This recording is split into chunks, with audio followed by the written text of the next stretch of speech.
bahwasanya Allah sebagaimana yang diterangkan oleh Imam Ahmad bin Hanbal rahimahullahu ta'ala, saking besarnya kedudukan sabar di dalam agama, maka sampai Allah itu mengulang-ulang perintah sabar di dalam Al-Quran hingga 90 tempat, hingga 90 kali. Karena besarnya kedudukan sabar di dalam agama kita ketika kita beribadah kepada Allah. Makanya sampai Allah sebelum mewajibkan sabar bagi hamba yang beriman, maka sampai Allah pun mewajibkan sabar pada sifatnya. Makanya Rasulullah bersabda menerangkan tentang sifatnya Allah di antara sifat-sifat mulia yang Allah miliki. Maka Rasulullah itu bersabda, "Laisa hunaka syai'un wa laisa hunaka ahadun asbar ala adza minallah." Kamu tidak pernah dapatkan kamu tidak pernah dapatkan sesuatu yang paling sabar kecuali adalah Allah. Sesungguhnya Allah adalah zat yang paling sabar, memberikan rezeki sama manusia, memberikan kesehatan sama manusia. Tetapi manusia yang Allah berikan kesehatan dan rezeki, tetapi mereka menuduh Allah itu memiliki keturunan. Padahal menuduh Allah memiliki keturunan merupakan perkara yang berat, yang apabila dibebankan kepada langit menjadi pecah.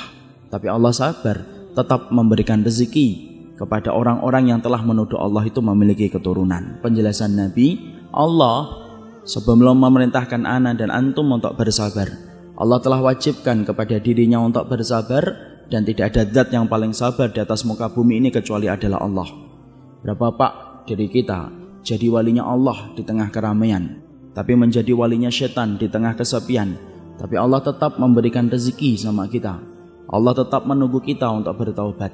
Allah tetap menunggu kita untuk kembali kepadanya. Dan Allah tidak langsung mengadab orang-orang yang bermaksiat kecuali Allah menunggu kesempatan dia untuk balik.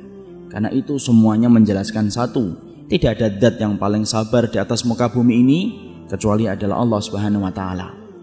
Makanya Allah ketika telah mewajibkan pada sifatnya bahwasanya Allah itu mewajibkan dirinya untuk bersabar, maka Allah pun mewajibkan kepada setiap para nabinya untuk selalu bersabar. Makanya Allah sampai memerintahkan kita hamba yang beriman ngikutin orang-orang, para nabi dan para rasul di dalam kesabaran. Makanya sampai Allah berfirman, "Fasbir kama sabara ulul azmi minar rasul." Kalau kamu jadi orang itu mbok sabar sebagaimana sabarnya para rasul ulul azmi ketika mereka mendapatkan ujian yang Allah berikan dalam kehidupan. Dan Allah mewajibkan kepada setiap nabinya untuk bersabar. Dan di antara nabi yang paling sabar, Nabi ulul azmi, yang kita tahu ada Nuh, ada Musa, ada Muhammad, ada Ibrahim, ada Isa. Dan Allah memberikan sifat istimewa pada Rasul Azmi bagaimana mereka itu sabar. Sebelum mereka berdakwah untuk menyeru kalimat Allah, mereka diperintahkan untuk menggembala kambing, kecuali salah satu hikmahnya, karena menggembala kambing itu menciptakan kesabaran. Makanya kalau antum punya sifat marah-marah, belajar menggembala kambing. Di situ nanti antum akan sabar. Punya bos yang sukanya marah-marah, terus suruh gembala kambing dulu sebelum jadi bos. Karena di situ akan menciptakan kesabaran. Tapi disitulah kita memahami betapa besarnya kedudukan sabar, sampai kemudian Allah mewajibkan kepada para nabinya untuk selalu bersabar. Makanya sampai kita mendapatkan Imam Syafi'i rahimahullahu ta'ala menerangkan kepada kita ketika beliau menjelaskan tentang khitam surat Al-Asr, penutup di dalam surat Al-Asr.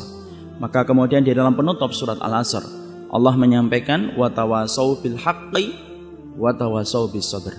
Makanya sampai kemudian Allah menyampaikan di dalam akhir surat Al-Asr yang antum dan saya hafalkan, yaitu adalah ketika Allah mengatakan saling menasihati di dalam kebenaran dan saling menasihati di dalam kesabaran. Kenapa disebutkan kata al-haq itu lebih dulu daripada kata sabar?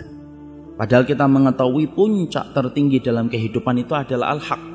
Tapi kenapa Allah perintahkan kita menasihati dalam kebenaran, baru menasihati di dalam kesabaran? Imam Syafi'i rahimahullahu ta'ala sampai beliau menerangkan apa hikmah Allah menyebutkan kata al-haq lebih dulu daripada kata sabar.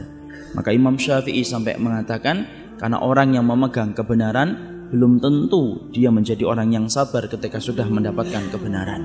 Karena betapa beratnya kesabaran dalam kehidupan ketika kita menjadi hambanya Allah.